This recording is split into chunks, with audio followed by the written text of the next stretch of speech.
Hello, नमस्कार. कसे आहात तुम्ही सर्व? मस्त आहात ना? मस्तच राहा सर्वांना. सर्वप्रथम श्री स्वामी समर्थ. तुम्हाला सर्वांना आजचा दिवस खूप चांगला जावो. स्वामी कृपेने स्वामी महाराज तुमच्या प्रत्येक इच्छा, आकांक्षा पूर्ण करो, हीच मी स्वामींच्या चरणी प्रार्थना करतो आणि आजच्या व्हिडिओला सुरुवात करतो. जसं की तुम्हा सर्वांना माहिती आहे, की आपले गणपती बाप्पांचं आगमन हे 7 तारखेला अर्थात 7 सप्टेंबरला झालेलं आहे. तर त्यांची आता बाप्पांची आता पूजा करणार आहे. सो त्याचं म्हटलं, की आज त्याचा एक व्लॉग तुमच्या सर्वांसोबत शेअर करूया, की दरवर्षी कशी पूजा करायची असते वगैरे. तर पहिलं सगळे पप्पा पूजा करायचे, मग नंतर दादा, असं त्याच्यानंतर आज यावर्षी मी पूजा करणार आहे. म्हणून यावर्षी पहिल्यांदाच कदाचित असं मला वाटतं, की मी पूजा करत असेल. नाहीतर पूजा झाल्याच्या नंतर आपण नॉर्मल जी पूजा करत होतो तसं मी करायचो. तर यावर्षी एक नवीन गोष्ट इथे मी करणार आहे. म्हणजे जिथे जाईन तिथे माझ्या पद्धतीचं होणार नाही असं नाही. स्वामी बरोबर ती गोष्टी करून घेतात आणि या माझे जे म्हणजे हा जो गणपती बाप्पा बसतो ना, तो दुसऱ्या घरावर बसतो. तर तिकडे कलश स्थापना जी आहे म्हणजे गणपती बाप्पाच्या इथे कलश खूप महत्त्वाचा असतो. तर ती जी कलश स्थापना आहे ना, तर ती करायची नाहीत. म्हणजे गणपतीच्या पाटाखाली जी ओटी ठेवायला असतो तीच ओटी असायची. पण कलश जो असायचा ना, तो कधीच नसायचा. म्हणजे कधी तो ठेवलाच नाही जायचा. तर स्वामी समर्थांच्या केंद्रानुसार आणि माझ्या माहितीनुसार किंवा इथे-तिथे मी कुठे-कुठे बघतो म्हणजे पूजा सर्वांच्या YouTubeला वगैरे, तर त्याच्यानुसार कलश हा खूप महत्त्वाचा असतो. जर कलश असेल तर आपले पूर्ण जो गणपती बाप्पाची पूजा असते, ती संपूर्ण असते. नाहीतर कलशाशिवाय आपल्या पूजेला अर्धवट असतं. असं खूपदा मी बघितलं सुद्धा आहे. सो म्हणून की यावेळेस म्हटलं की नको, यावेळेस आपण कलश बसवूया. आणि यावेळेस मी पूजा करणार आहे, सो म्हटलं की नको आपण कलश बसवूयाच. तर मग परमिशन काढली. मम्मीला विचारलं, आईला विचारलं, खास करून आजीला विचारावं लागतं. कारण तिच्या ह्याच्यानुसारच या सगळ्या गोष्टी चालत असतात. तुम्ही मध्ये-मध्ये सुद्धा बघू शकता तिचा हात मध्ये-मध्ये येत होता. तिचं म्हणणं होतं की मी 5च्या 5 दिवे लावू. पण कसंही तुम्ही बाजूला बघू शकता पाठी कपडा सुद्धा आहे आणि प्लस बाजूने ते लटकणं लावलेली आहेत प्लास्टिकची. तर 5 दिवे लावणं असं मला शक्य नव्हतं. आणि मी समया ज्या होत्या ना, त्या थोड्याशा पाठी टाकल्या म्हणजे पुढे ठेवायला सामान वगैरे जागा होते. सो त्याच्या हिशोबाने मी त्या समया पाठी ठेवल्या होत्या आणि मी 2 समया लावल्या. म्हणजे 2 समया लावल्यात, पण त्याच्या एका समयीमध्ये 2-2 ज्योत लावली. म्हणजे टोटल 4 ज्योत लावली आहे. सो म्हणून मी तसं ठेवलेलं. पण तिचं मध्ये-मध्ये सुरू होतं, की "नको तू असं लाव, तू तसं लाव." तर असं तिचं पण काय-काय बरोबर होतं. पण शेवटी मीच केलं.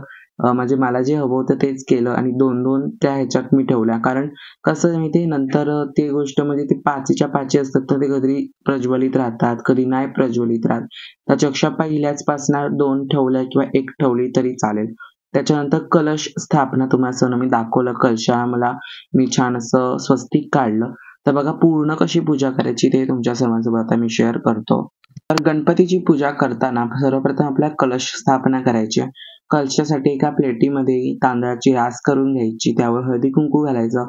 कलशामध्ये पाणी घ्यायचं, त्याच्यात सुपारी, अक्षता आणि आपला पैसा असतो, फुलं ते घालायचं. 5 विड्याची आणि किंवा तुमच्याकडे आंब्याची पानं झाली तर ती लावायची. त्याच्यावर ओला नारळ ठेवायचा. त्याच्यानंतर त्याची पंचोपचारी पूजा करायची म्हणजे धूप, दीप, हळद, कुंकू हे सगळं लावून, फुलं वाहून त्यांची पूजा करायची. त्याच्यानंतर रिद्धी-सिद्धींची एका पानावर किंवा जोड पानावरती सुपाऱ्या मांडायच्या तांदळाच्या राशीवरती. ती सुद्धा रास कधीही सफेद नसावी, त्यावर हळदी-कुंकू मांडायचं. एक पान घ्या किंवा जोड पान घ्या तरी पण चालेल. म्हणजे त्यांना आसन म्हणून आपण शेवटी तांदळाचंच देणार आहोत. तर तांदूळ घ्यायचे आणि त्याच्यावरती त्यांच्या रिद्धी-सिद्धींची स्थापना करायची. रिद्धी-सिद्धीची जी स्थापना आहे, आता रिद्धी-सिद्धी या ज्या देवी आहेत, त्यांची स्थापना आपल्या कलशाच्या बाजूला करायची. तर म्हणून यावेळेस सुद्धा मी कलशाच्या बाजूला स्थापना केली आहे. त्यांची पूजा झाली की त्यांना दीप, धूप ओवाळून घ्यायचं, अगरबत्ती ओवाळायची, दिवा ओवाळायचा, कापूरची आरती करतो तसं ओवाळून घ्यायचं. त्याच्यानंतर मग गणपती बाप्पाला करायचं. आता ही जी गणपती बाप्पाची जी मूर्ती आहे ना, ती तुम्हाला दिसत असेल तर खूप नाजूक आहे आणि बालमूर्ती टाईपमध्ये आहे. सो मग मी गणपतीच्या मस्तकाला गंध किंवा असं कुंकू असं नाही लावलं. चरणाकडेच मी ते गंध, कुंकू वगैरे लावलं. कारण ती गणपतीची मूर्ती आहे ना, नाजूक आहे आणि मूर्तिकारांच्या सांगण्यानुसार त्या गणपतीला जड हार पण जास्त घालता येणार नाही. तर हा जो कापसाचा हार आहे तो मी माझ्या मामाकडनं घेतला होता. जसं की तुम्हाला मी सांगितलं होतं की सगळं डिटेल मी सामान कुठून घेतो, अगरबत्ती वगैरे, तर हे सगळं तुमच्या सर्वांसोबत मी शेअर केलंय. सगळं डिस्क्रिप्शनमध्ये वगैरे त्यांचे नंबर वगैरे सगळं दिलं होतं. तर तुम्ही तिकडनं सुद्धा घेऊ शकता. त्याच्यानंतर मग आता माझा तो कापसाचा ओवर होता तो घातला. बेसिक जी पूजा होती म्हणजे नेहमी आपण गणपती बाप्पाची जशी पूजा करत असतो, अगदी तसंच करायचं. त्याच्यानंतर गणपती बाप्पाच्या हृदयाला म्हणजे तिथे आपण प्राणप्रतिष्ठापना करत असतो. तिथे हृदयाला हात ठेवायचा आणि देवाला सांगायचं, की मी तुझी घरात प्राणप्रतिष्ठापना करत आहे आणि माझ्या घरात तुझा नेहमी वास असू दे, असं सांगायचं आणि प्राणप्रतिष्ठापना आपली पूर्ण झाली. मग त्याच्यानंतर मग आपल्याला गणपती बाप्पाला कापुराने ओवाळून घ्यायचंय. एखादी आरती घेतलात तरी चालेल किंवा डिटेल पूर्ण आरती घेतलात तरी सुद्धा चालेल. आणि मग त्याच्यानंतर आता मी आरती घेतोय. तुम्ही आरतीमध्ये सुखकर्ता घेऊ शकता. त्याच्यानंतर आपली लवथवती विक्राळता शंकराची आहे, देवीची आरती आहे, दत्तांची आरती आहे. तुम्हाला ज्या आरत्या जमतात ना त्या तुम्ही घेऊ शकता. आता हे ओवाळताना मी फक्त ओम गंग गणपते नमाचा जाप करत होतो. तेव्हा मी आरती नव्हती घेतली. आरती मी नंतर डिटेल घेतली कारण पूजेला सुद्धा थोडाफार उशीर झाला होता. एक 12 वाजले होते. पूजा संपूर्ण म्हणजे 12च्या आतच पूजा झाली. बघा तिथे जो कोपऱ्यात मी ओवाळतोय त्या रिद्धी-सिद्धी आणि कलशाला मी ओवाळून घेतोय. तर असंच अशी छान सिंपल पूजा नेहमी करायची असते. जेव्हा आपण गणपतीला बसवत असतो ना तेव्हा गणपती बाप्पाचे तसे बसवतानाचे खूप नियम असतात. ते तुमच्या सर्वांसोबत मी एखाद 2 पुढचे आता 5 दिवस आमच्याकडे गणपती बाप्पा आहेत. तर तसं तुमच्यासोबत मी शेअर करत जाईन. त्याच्यानंतर हा जो व्हिडिओ होता, जो प्राणप्रतिष्ठापनेचा होता, तो डे 1चा होता म्हणजे दिवस पहिला. तेव्हा मी तुमच्या सर्वांसोबत शेअर केलं, की मी कशी गणपती बाप्पाची पूजा करतो, आमच्या रूढी परंपरानुसार वगैरे ते तुमच्या सर्वांसोबत मी शेअर केलं. त्याच्यानंतर हे जे आहे हे भजनकारी आलेले आहेत. माझी आजी जी आहे ती दत्त मंदिरामध्ये जाते ताडदेवला. तर तिकडे ती सेवेकरी आहे. जसा की आता मी आपल्या स्वामी समर्थांच्या दिंडोरी प्रणीत केंद्रामध्ये सेवेकरी आहे. अगदी तसंच माझी आजी दत्ताच्या मंदिरामध्ये सेविकारी आहे. तर ते पण खूप जुनं दत्त मंदिर आहे ताडदेवचं. तुमच्या सर्वांसोबत एकदा मी नक्की शेअर करेन ते मंदिर कसं आहे. तिकडे एकदम सुंदर मंदिर आहे. दत्ताची मूर्ती वगैरे तिथे सुद्धा आहे. त्याच्यानंतर भजनवाले आले होते. म्हणजे हा डे 2चा व्हिडिओ आहे. पुन्हा तुमच्यासोबत शेअर करतो. हा डे 2चा व्हिडिओ आहे. तर तेव्हा भजनवाले आले होते. मग ते लोकं भजन करत होते. पण एक प्रॉब्लेम असा झाला, की तो म्हणजे भजन जे आहे शेवटी ते गाणं झालं. YouTubeसाठी ते गाणं झालं आणि माणसांसाठी ते भजन झालं. तर YouTube त्या गोष्टीला एवढं ॲग्री करत नाही. मग ते लोकं व्हिडिओलाच अख्ख्या कॉपीराईट देतात. सो म्हणून किंवा मला माझ्या चॅनलला सुद्धा किंवा माझ्या व्हिडिओला सुद्धा कॉपीराईट क्लेम येऊ शकतो. गाण्याचं किंवा भजनाच्या कारणांमुळे.